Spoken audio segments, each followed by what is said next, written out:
नमस्कार, आप देख रहे हैं सिंहासन वीकेंड स्पेशल। मैं हूं आपके साथ विवेक शांडिल्य। भारत की आस्था का सबसे बड़ा प्रतीक प्रभु श्री राम, करोड़ों हिंदुओं का स्वाभिमान। लेकिन क्या हो जब उस आस्था के सबसे बड़े केंद्र में चढ़ावे पर ही सेंध लग जाए। जाहिर है सियासत का पारा 7वें आसमान पर पहुंचना ही था। अयोध्या के राम मंदिर से आई एक खबर ने उत्तर प्रदेश से लेकर दिल्ली तक ऐसा सियासी गदर मचाया जिसका कोई हिसाब नहीं। मंदिर में चढ़ावे की चोरी महज एक आपराधिक घटना नहीं, बल्कि इसने सत्ता के गलियारों में भी बवंडर खड़ा कर दिया, जिसमें राजनीतिक बिसातें तेजी से बिछने लगी। एक तरफ सत्ताधारी बीजेपी, जो इस वक्त इस मामले में डैमेज कंट्रोल के मोड में है। जांच शुरू की जा चुकी है, एसआईटी का गठन हो गया, एसआईटी ने रिपोर्ट दे दी, 8 की गिरफ्तारी हो गई है। ताबड़तोड़ एक्शन लिए जा रहे हैं। आला कमान का सीधा फरमान है कि दोषियों को पाताल से भी ढूंढ कर लाओ, ऐसी नजीर पेश करो कि फिर ऐसी घटना करने की किसी की हिम्मत ना हो। लेकिन दूसरी तरफ है विपक्ष। विपक्ष के लिए यह महज चोरी नहीं, बल्कि सत्ता के सूखे को खत्म करने की एक संजीवनी भी है। विपक्ष को लगता है कि जिस राम के नाम पर बीजेपी ने सियासत का सबसे बड़ा किला फतेह किया, उसी राम मंदिर में हुई इस घटना के साथ उन्हें एक अचूक हथियार मिल गया है। क्या समाजवादी पार्टी, क्या कांग्रेस, तमाम विपक्षी दलों को इस चढ़ावे की चोरी में मुख्यमंत्री की कुर्सी का अक्स नजर आ रहा है। वो इसे अपने लिए एक बड़ा मौका मानते हैं, जीत का एक मजबूत आधार मान रहे हैं। सवाल बहुत बड़ा है, क्या आस्था के दरबार में हुई इस चूक को मुद्दा बनाकर विपक्ष मुख्यमंत्री की कुर्सी तक पहुंच जाएगा, या फिर बीजेपी अपने सख्त हंटर से विपक्ष के सारे अनुमानों पर पानी फेर देगी। राम मंदिर के चढ़ावे से शुरू हुई यह सियासी जंग आखिर किस करवट जाएगी। खबर है कि चंपत राय ने इस्तीफा दे दिया है। क्या एक प्रशासनिक कदम है, या इस्तीफे के पीछे बड़ा सियासी तूफान छिपा है। चुनावी बिसात पर इस हाई प्रोफाइल इस्तीफे ने सियासी पारा चढ़ा दिया। आखिर उन्हें अपनी कुर्सी क्यों छोड़नी पड़ी? इसकी 4 बड़ी वजहें सामने आ रही हैं। क्या है वो बड़ी वजह? पहली वजह कि इस चोरी में 7 से 7.5 करोड़ रुपए के चंदा चोरी के गंभीर आरोप है। दूसरी वजह चंपत राय के पूर्व करीबी की गिरफ्तारी हो गई। तीसरी वजह एसआईटी की रिपोर्ट और मुख्यमंत्री योगी आदित्यनाथ का इस मामले को लेकर रुख बहुत सख्त है। और चौथी वजह निष्पक्ष जांच और नैतिक आधार का दबाव बताया जा रहा है। राम मंदिर में चढ़ावे की चोरी पर मुख्यमंत्री योगी आदित्यनाथ ने आज क्या कहा, एक बार फिर से आपको सुनवाते हैं। मेरी अपील होगी सभी राम भक्तों से, अयोध्या के बारे में जो समाचार पत्रों में सुनने को मिला, हम लोगों ने ट्रस्ट के अनुरोध पर एसआईटी जांच बिठाई है। और मैं उन्हें इस बात के लिए कह सकता हूं कि एसआईटी जांच दूध का दूध और पानी का पानी करके रहेगी, उसमें कोई संदेह नहीं। कहानी शुरू होती है 1984 में। महज 2 सीटों वाली बीजेपी को जिस राम जन्मभूमि आंदोलन ने देश की सबसे बड़ी पार्टी बनाया, एक ठोस वोट बैंक दिया, जिसने 2014, 2019 और 2024 में बीजेपी को सत्ता के शिखर पर पहुंचाया। लेकिन 2024 में क्या चुनावी जादू फीका क्यों पड़ गया? भव्य राम मंदिर निर्माण के बावजूद बीजेपी अयोध्या की फैजाबाद सीट हार गई और यूपी में 62 से गिरकर 33 सीटों पर सिमट गई। राम मंदिर में भक्तों के चढ़ावा चोरी पर यूपी के डिप्टी सीएम ब्रजेश पाठक का रिएक्शन भी सामने आया है। सरकार पूरी तरीके से सक्रिय है, आप खुद सुनिए। सरकार ने गंभीरता के साथ लिया है और एफआईआर दर्ज हो गई है, और जो भी दोषी होंगे उस पर कड़ी कार्रवाई होगी। आपको लगता है कि सरकार तो पूरी तरीके से अभी जांच हो रही है और इसमें एफआईआर दर्ज हुई है, विवेचना होने दीजिए। आप वेट करें, इसमें कार्रवाई होगी। वहीं चंदा चोरी के इस मुद्दे पर समाजवादी पार्टी के विधायक रविदास मेहरोत्रा ने क्या कुछ कहा, वो भी सुनवाते हैं। राम मंदिर में चंदा चोरी होने की एफआईआर लिखने के बाद प्रदेश के मुख्यमंत्री को एक दिन भी सत्ता में रहने का कोई नैतिक अधिकार नहीं रह गया है।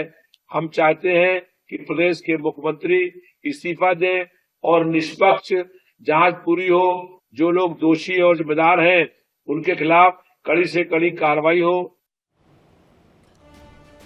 इसमें कोई शक नहीं कि राम मंदिर में जिस तरह से भक्तों के चढ़ावे पर चंपत राय के सहयोगी ने लूटपाट मचाई, उससे हिंदू समाज में गुस्सा है। संत समाज में भी इसे लेकर नाराजगी है। संतों का रिएक्शन आपको सुनवाते हैं।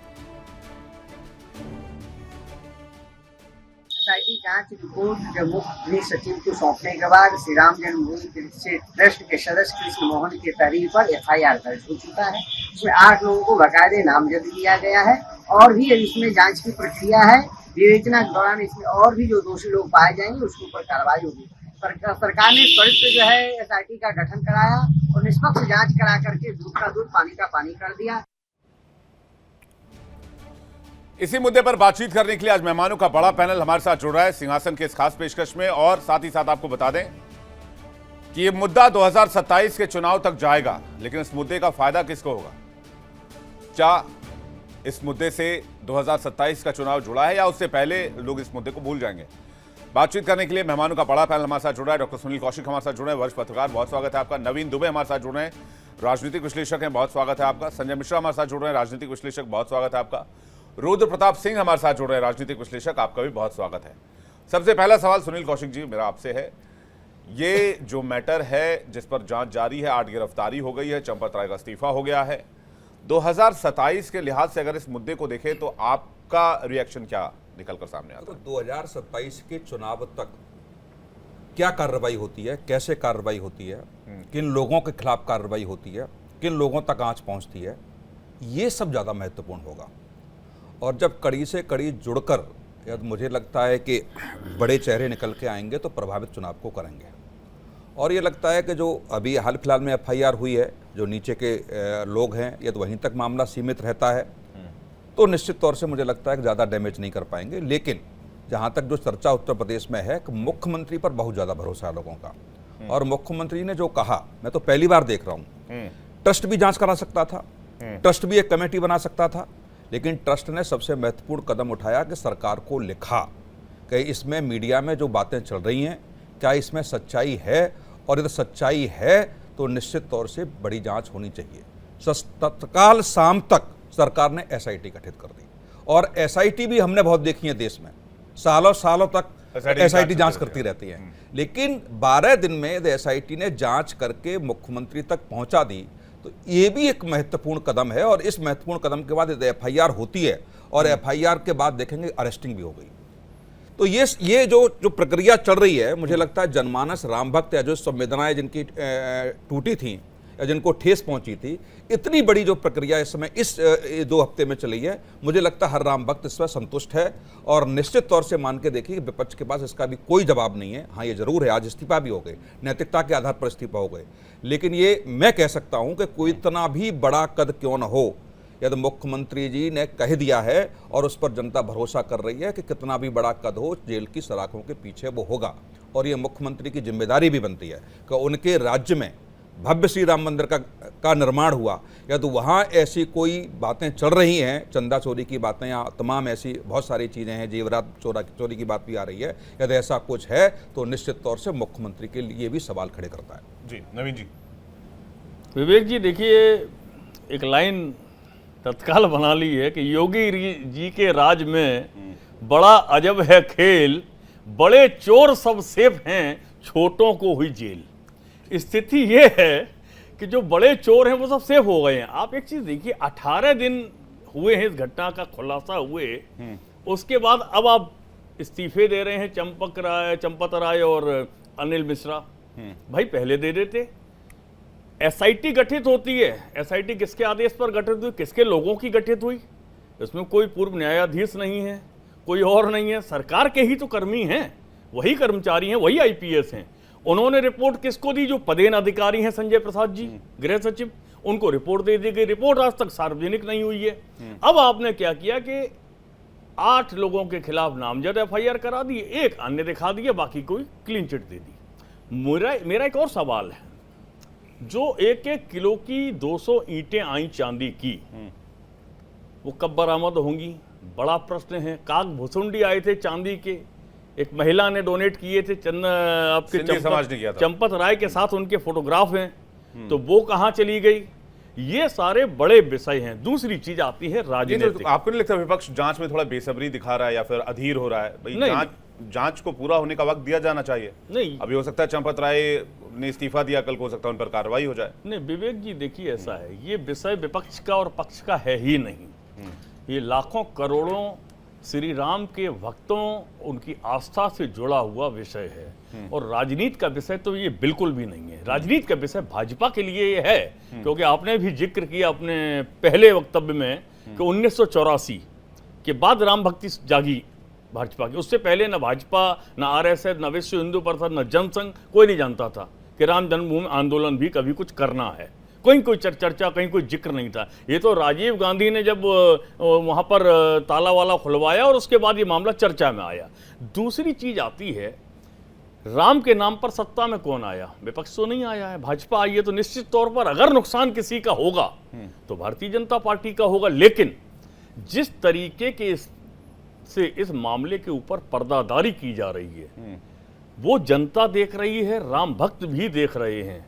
आप एक औसत पकड़ के चलिए कि देखिए मंदिर में 16 करोड़ लोगों ने वहां दर्शन किए, जो आंकड़े आ रहे हैं सामने। 16 करोड़ में अगर एक व्यक्ति भी गया होगा तो मरी हालत में, मैं समझता हूं, अमीर हो गरीब हो, 100 रुपए का आप एक औसत पकड़ के चलिए तो वो पैसा कितना हो जाता है? 1600 करोड़। पैसा कितना है उनके पास बता रहे हैं 85 करोड़ 80 करोड़। तो बाकी पैसा कहाँ गया? उसके बाद सोना चांदी जेवर, कोई कह रहा है कि हमने हार चढ़ाया तो वो भी गायब है। ये एक सतत जांच प्रक्रिया है। नहीं, सतत जांच प्रक्रिया है। हाँ। लेकिन जांच प्रक्रिया हो किसके द्वारा रही है? तो सरकारी जांच कराएगी। अरे साहब, मैं फिर आपको एक शेर सुना देता हूं हाँ। कि कातिल की ये दलील भी मुंसिफ ने मान ली, मकतूल खुद गिरा था चाकू की नोक पर। तो किसे कराएं जांच? अरे भाई, आप विधानसभा की कमेटी बना दीजिए, अलग अलग दलों के विधायकों की करा लीजिए जांच। आप बना दीजिए संसदीय दल के किसी नेताओं की कमेटी से करा लीजिए जांच, सीबीआई से करा लीजिए, रिटायर्ड जजों से करा लीजिए। वही कह रहा था, सीबीआई के तो आज तक मांग नहीं हुई इसकी। चोरी की जांच तो सबसे पहले एफआईआर के थ्रू पुलिस ही शुरू करेगी ना। एफआईआर तो हुई कहां? आप एक चीज देखिए, FIR जांच तो हो गई पहले ना। हो गई, एफआईआर बाद में हो रही है। एफआईआर के बाद ही तो उल्टा गिरफ्तारी चलनी हुई। गंगा बह रही है यहाँ जी। पे, FIR उल्टी गंगा बह रही है। एफआईआर के बाद ही तो गिरफ्तारी हुई। अरे सर, एसआईटी पहले हो गई, जांच पूरी हो गई, रिपोर्ट सबमिट हो गई सरकार के पास, जी। किसको बचाना है किसको फंसाना है ये रुद्र तय हो प्रताप गया। उसके बाद वो अब कह आप रहे कह हैं रहे हैं जिनको कि हम इनको इसका गिरफ्तार फायदा करेंगे। हुआ उन्हीं को इसका नुकसान भी होगा। देखिए, कहने को तो कुछ भी कहा जा सकता है, लेकिन अगर आप देखेंगे पूरे घटनाक्रम में तो इसमें सरकार की भूमिका संदेह में तो आती ही नहीं है। पहले तो इस कमेटी को बनाने में उत्तर प्रदेश सरकार की कोई भूमिका ही नहीं है। तो एक कमेटी बनी, जब उसके पास इस तरह की बात आती है कि कोई भी चीज वहां पर गड़बड़ी हुई है तो सरकार क्या करती है? एक सरकार के तौर पर आप क्या उम्मीद कर सकते हैं? उन्होंने कार्रवाई करनी थी और उस कार्रवाई आपको होते हुए दिखाई दे रही है। एसआईटी गठित हुई, एफआईआर हुए, गिरफ्तारी हुई। हाँ, ये है कि इससे बड़ा आप और क्या कर सकते हैं? क्योंकि अगर आप पूरे इस घटनाक्रम में देखेंगे तो ये जो इसकी भूमिका है, इस पे सवाल आज नहीं बाद में उठेंगे कि ये कमेटी में ये लोग आए कैसे, इनको सेलेक्ट किसने किया। और जैसे अभी एक बहुत महत्वपूर्ण चीज़ है कि इस पूरे कमेटी को अगर आप देखेंगे और ऐसे इस देश में जितनी भी महत्वपूर्ण ऐसे ट्रस्ट हैं उसके ट्रस्टियों को देखिए। अब जैसे नित्य गोपाल दास जी उसके अध्यक्ष हैं, उनकी उम्र 89 साल हो गई है। चंपत राय जी भी 80 साल के हैं। भाई, आप 6-7 साल पहले जब ट्रस्ट बनाए थे तो समय समय पे उसमें बदलाव होने चाहिए थे, क्यों नहीं बदलाव किए गए? ये सब आगे आने वाले समय में प्रश्न उठेंगे। लेकिन उत्तर प्रदेश सरकार की भूमिका इसमें कहीं नहीं ऐसी आती है जिसमें आप संदिग्ध पाए जाते हैं। दूसरे, योगी आदित्यनाथ का कद इसमें और बढ़ेगा।